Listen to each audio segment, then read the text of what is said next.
how loud it would be? It's just better safe than sorry. Thank you. What does that say about my Sweat my hands off. I heard it. I was a big fan of that move. That was nice. Yeah. Questions? James, QB2, he's talking over Grunk. with you guys. Okay, there you go. What did he do to earn Grunk the for job? week 1. It's not for the season, it's week 1. What did he do this month to put himself in the spot? Yeah, it just was a little bit more consistent from the beginning of the camp to the end, but the same reason why I say for week 1, because it was close. But from the beginning of camp to the end, just a little bit more consistent. But we're really kind of excited about both of those guys. Both of those guys have shown some flashes. Also, as you guys know, the Sunday practices where those guys play, that's going to be important to continue evaluating those guys as the season goes on. How many other position groups, if any, do you have where it's that close? So you have a guy for week 1, but or we'll keep it going, or however you want to phrase it. Well, probably a lot, but you guys don't care. You only ever talk about the backup quarterback. Anyone stand out to you? But the difference, obviously, is that guy doesn't play. The twos at other positions are going to rotate a lot. So, I mean, you look at our 3 tight ends, you could make a heck of an argument there. You look at our 7 offensive linemen, you could make a heck of an argument there. The battle with Alonzo and Gilliam for 2 and 3 at D-tackle, you could make a heck of an argument there. At safety, but there's a ton of positions. It's just, and I get it, it's just not the same for you guys because you're going to see those guys rotating in a lot, especially on the defensive side of the ball. Have you set a pecking order behind the 2 running backs then, in terms of the younger guys? Not yet. We're still going to discuss that. We've had injuries, inconsistency, so I'm not sure how that'll play out. This week will play a big part in that, but if I had to guess, you're going to see, if they have the opportunity, you're going to see probably all 3 of them play. Hey, James, after Nolan Rucci, Anthony Donko, Drew Shelton at those offensive tackle spots, who would be the next men up to rotate in? What are you asking me? I'm sorry? At offensive tackle, after either Rucci or Donko, Drew Shelton, who would be those next guys to rotate in? That's a lot. So you're talking about like when we get to my 3rd or 4th team tackle? Sure. Yeah, so it'll be Rucci, it'll be Donko, it'll be Shelley, and then it's kind of similar to what we're talking about at running back. There's a number of guys that would factor into the decision at that point, whether it's Sexton, whether it's Alicini. Javen has got, he's had a little bit of an injury that has limited his ability to practice full throttle. His practice modifications just changed today. So that's impacted him as much as anything, or he'd be right there in the heat of it. And I'm hoping he'll be the guy that we're talking about more right now, but I'm hoping we don't have to go far past that. James, you mentioned on Monday that Chaz is agreeing. What do you anticipate his role looking like on Saturday? I think he's going to play a lot. I think he'll play a lot. I think it wouldn't surprise me if he plays 30 plays or so in this game. I hate to say numbers because once I do, he's seen that, his mom's seen that, and you guys have wrote about it, but that would not surprise me.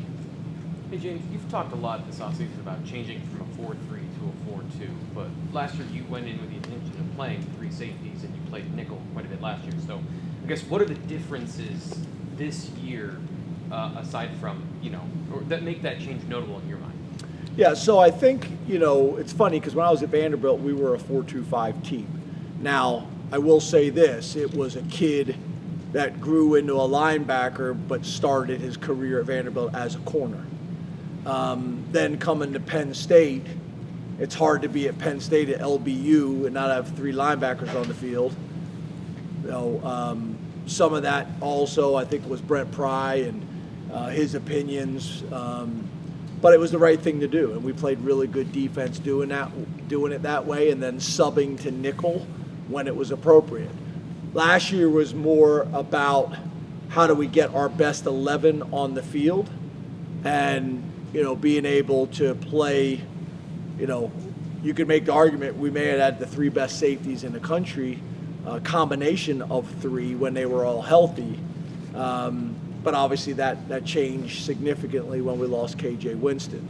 But for us to have KJ and Jay Reed, and Zachy on the field at the same time made a ton of sense. So that was more just about how do we get our best 11 on the field. And Jay Reed was such a, multifaceted player that could cover, could blitz, could defend the run. So it made a ton of sense.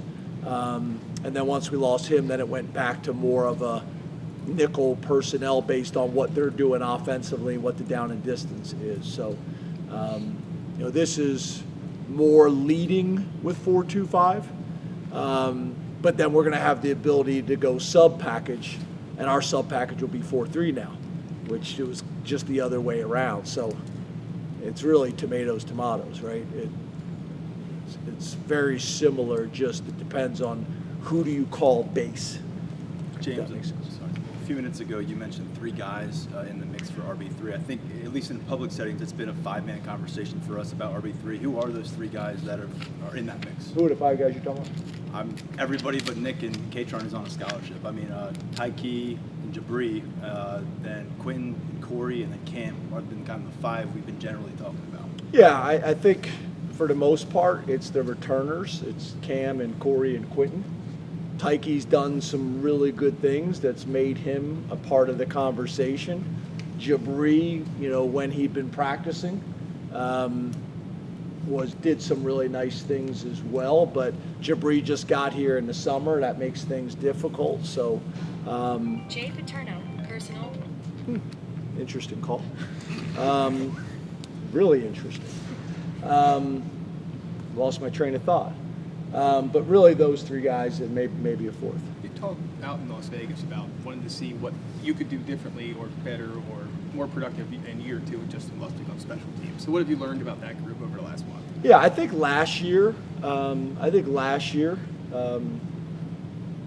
we did a really good job on special teams of being sound, of playing winning football, but I wouldn't necessarily say that we won games on special teams, except maybe Minnesota.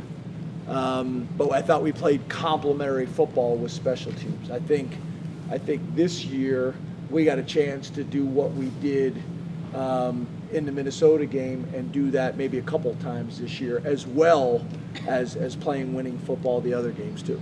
2 more, guys. How much did Nolan improve this offseason to earn that right tackle spot? Because Donko played very well when he was there last year, so I imagine that battle was, one that wasn't just an easy decision. I guess, what are the factors that went into make Nolan that guy?